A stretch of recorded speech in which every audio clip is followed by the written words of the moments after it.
Bonsoir à tous, j'espère que vous allez bien. On se retrouve ce soir pour un nouveau podcast du Club des supporters avec, comme cette fois-ci, les Masters comme thème principal. En effet, les Masters ont eu lieu ce week-end à Villard-de-Lans. Donc c'est beaucoup plus tôt que d'habitude car habituellement les Masters ont lieu vers fin septembre, vers le 30 septembre. On les a avancés d'un mois afin de pouvoir euh, insérer des compétitions de qualification aux Olympiques et d'autres compétitions qui ont également été avancées du fait des Jeux. Ces Masters, c'est toujours l'événement test, l'événement le plus important du début de saison pour les patineurs français, car il permet à ces derniers de montrer les programmes qu'ils ont travaillés tout l'été et d'obtenir les retours du public et surtout des juges qui peuvent donner leur avis sur les éléments à corriger, à changer ou éventuellement à mettre à d'autres endroits du programme. C'est donc un événement très important pour eux, mais également un événement très important pour la Fédération française des sports de glace qui a ici un état des lieux précis des états de forme des patineurs à ce moment-là et des programmes qui ont été montés. Enfin, c'est également un événement très important pour le club des supporters qui a été très présent durant ce week-end avec des événements organisés à peu près tous les jours. J'y reviendrai plus tard. En ce qui concerne les résultats, on peut souligner l'absence des catégories juniors, qui s'explique par le fait que les juniors étaient déjà sur des grands prix, ce qui a amputé la compétition de plusieurs épreuves et a créé une programmation un petit peu bizarre, où effectivement on aurait pu attendre du fait qu'il n'y ait pas les juniors, que les seniors soient programmés sur 2 jours, vendredi et samedi, ou samedi-dimanche, avec le gala dimanche en soirée, ce qui aurait permis de créer plus d'événements lors d'une même journée et également d'attirer peut-être plus de monde. Car ce système de 2 épreuves le jeudi, 4 le vendredi et 2 le dimanche, et 2 le samedi, pardon, n'était peut-être pas le plus efficace. Ceci étant, ça a été un choix de programmation qu'il faut accepter. En ce qui concerne les compétitions à proprement dit, on peut souligner dans la catégorie couple l'arrivée d'un tout nouveau couple avec Megan Weissenberg associée à Denis Streckalin qui patinait avant avec Océane Piega. C'est un couple qui a terminé 3e de cette compétition. Ils ont encore beaucoup de travail à faire, ça fait seulement 5 mois qu'ils sont ensemble, mais il y a déjà de belles difficultés, un bel unisson.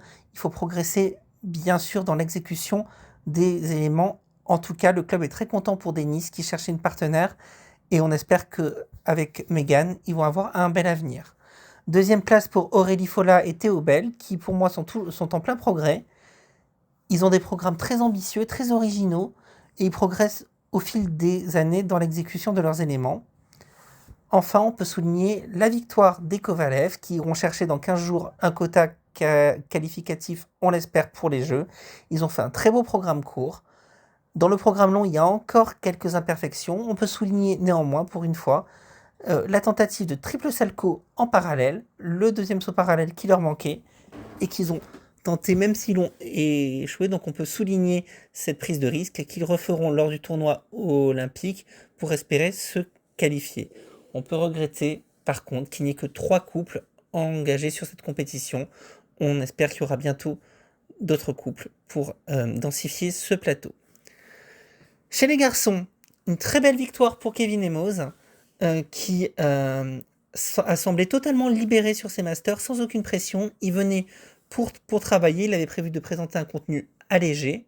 Ça s'est pas vu sur le programme court, puisqu'il vient sans faute, avec un quad triple, un triple axel, un triple lutz, sur un montage un peu surprenant, un concerto pour piano, puis la musique Judas de Lady Gaga, mais qui convient bien à sa personnalité, toujours assez explosif, et dans le programme libre, où il reprend son boléro en version un petit peu allégée et modifiée, Kevin a déroulé tous ses éléments, une petite erreur sur un double flip, mais on peut souligner une interprétation extraordinaire, une suite de pas magique comme il sait les faire, et une impression d'ensemble remarquable.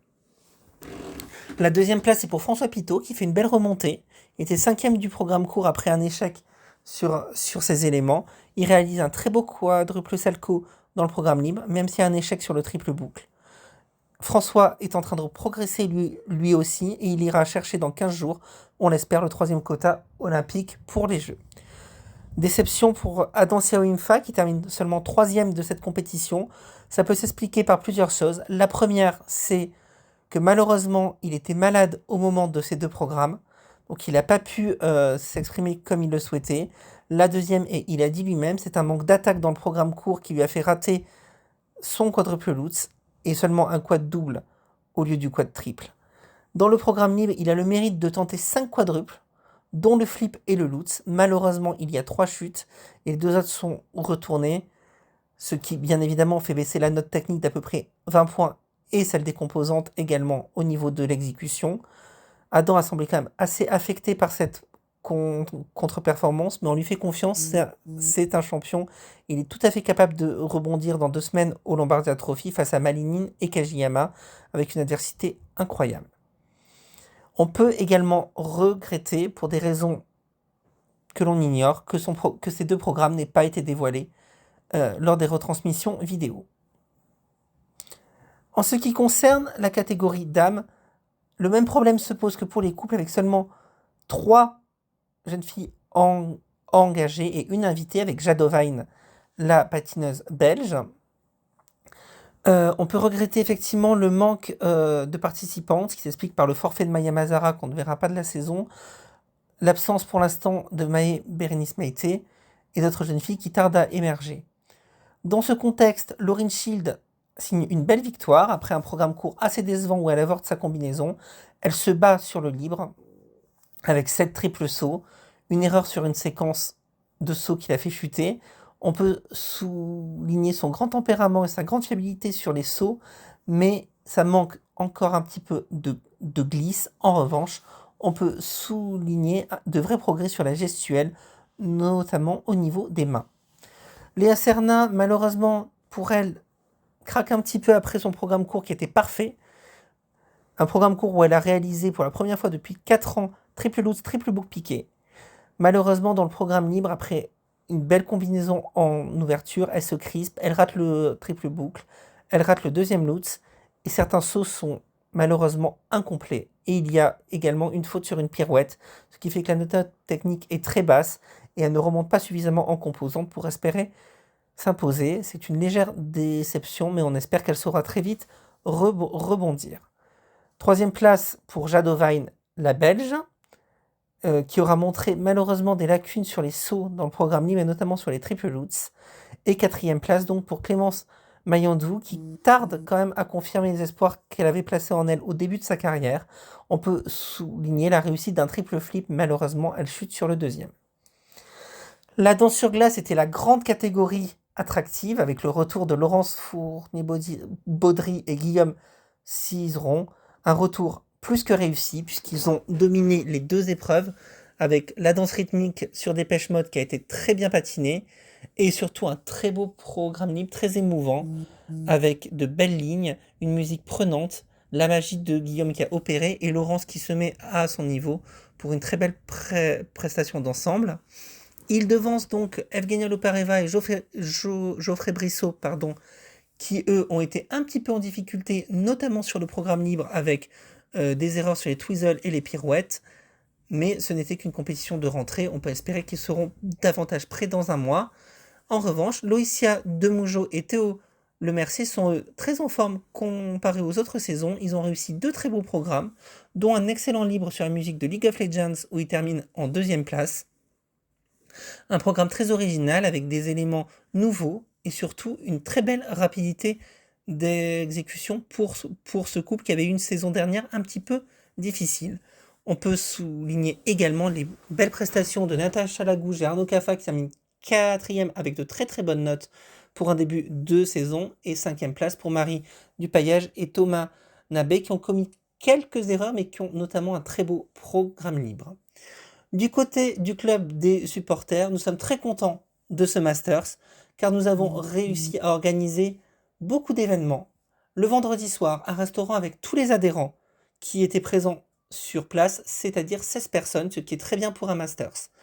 Le samedi après-midi, nous avons pu remettre à Adam les cadeaux qui lui était attribué en tant que parrain de la saison 2024-2025 dans la patinoire. Adam qui était très touché par ce geste et qui a apprécié ces 2 cadeaux, notamment le sac de sport, car il avait cassé son sac de patins. Et également, le dimanche matin, pour le dernier jour, nous avons eu le bonheur d'organiser donc un petit déjeuner avec nos parrains de la saison actuelle, à savoir Loïcia et Théo. Un petit déjeuner donc organisé dans l'hôtel, où Loïcia et Théo, qui sont donc sur Villars, ont pu nous rejoindre. Nous leur avons également remis les cadeaux. Ils ont été très contents, ont accepté de partager un beau moment avec nous, avec beaucoup de photos, beaucoup de sourires. Ces photos que vous retrouverez sur le site du club et sur nos réseaux sociaux. Donc, si vous êtes intéressé, n'hésitez pas à adhérer, à partager les différentes informations pour faire venir vos amis et vos proches, à adhérer via le site qui propose le formulaire, via Facebook Patinage, ou également à nous contacter sur nos réseaux via Instagram ou par mail, ou bien sur le compte Facebook. Voilà, en espérant vous voir très nombreux pour les prochains événements, et notamment la Coupe de Nice qui se déroulera du 1er au 5 octobre, où nous organiserons à nouveau d'autres événements. Je vous souhaite une bonne soirée.